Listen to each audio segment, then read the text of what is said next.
Hello, good morning and welcome to our morning devotion. Mga kapatid, ngayong umaga we will continue with Colossians chapter 1 verses 15 to 20 po ang babasahin ko. But I will not discuss so much on this dahil napakayaman po nito.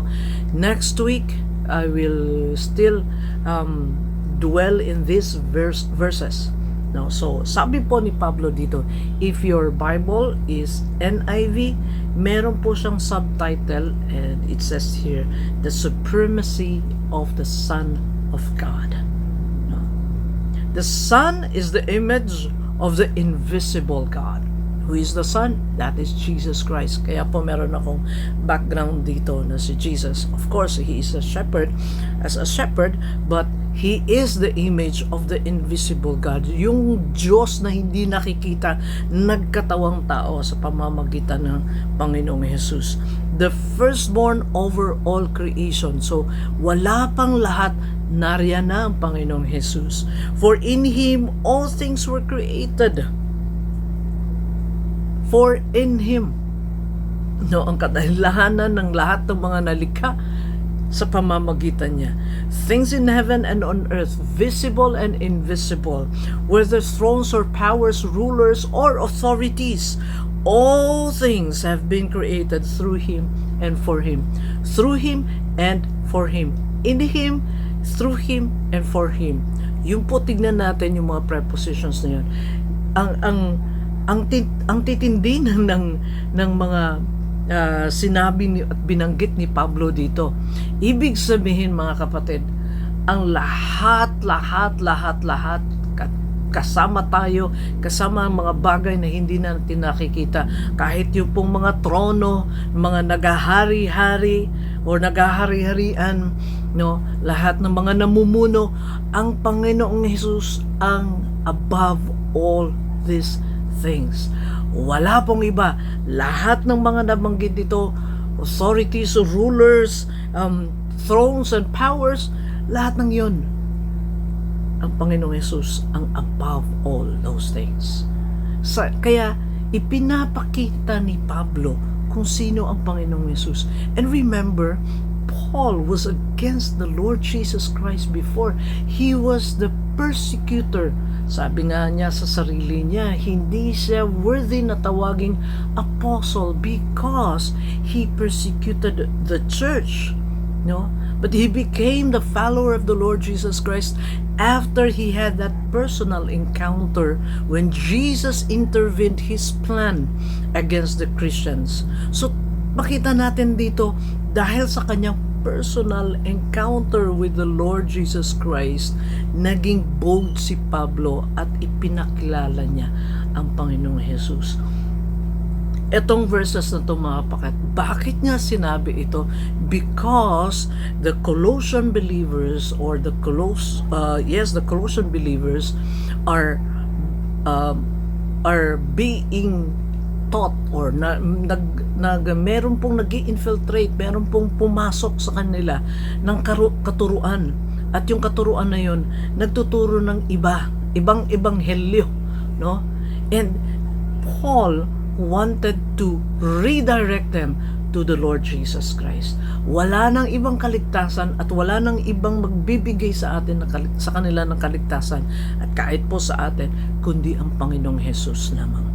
So, he emphasized that Jesus is there or was there. He was there before everything else existed.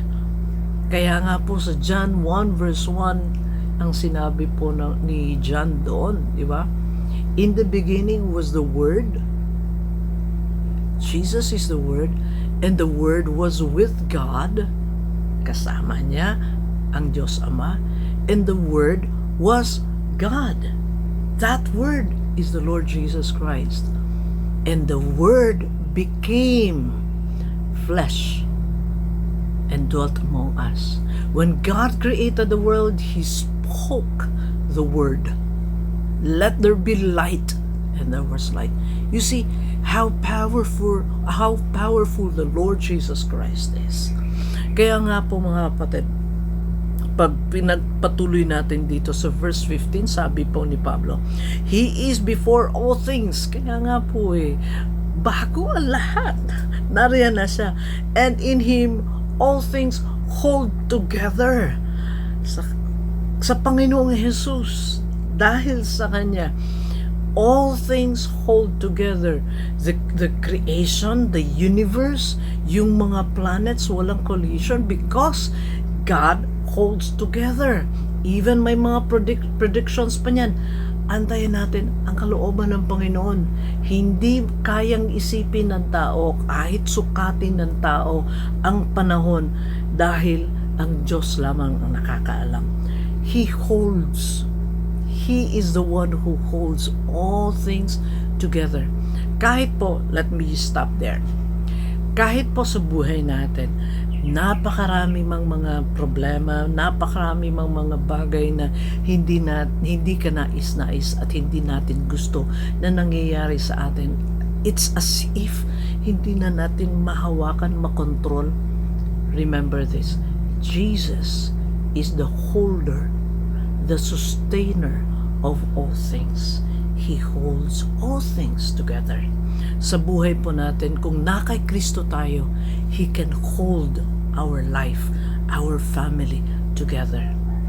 Pag tinignan man natin kahit para bang babagsak na, if your life is in Christ, He will hold you. He will sustain you. Pag nakita mo, ubos na yung lakas mo, He will still sustain you. Come to the Lord Jesus Christ. Draw to Him because He is the one who can carry you through, who can bring you through the things that you are going through now. Kapatid, come to Jesus. Let me pray for you. Panginoong Jesus dalang, maraming salamat sa salita mo. Lord, you have reminded us through Paul's admonition and encouragement, and his words, O Lord God, are so strong. He has reminded us of who you are. You are above all. You were before, and in you all things. Kasama po yung buhay namin, kasama yung pamilya namin. Kasama po, Panginoon, ang mga bagay nasa paligid namin. And so I pray, whatever the situation of my sister, and whatever we are going through, my sister, my brother, I ask you that you would show to them that you are strong, that you were there.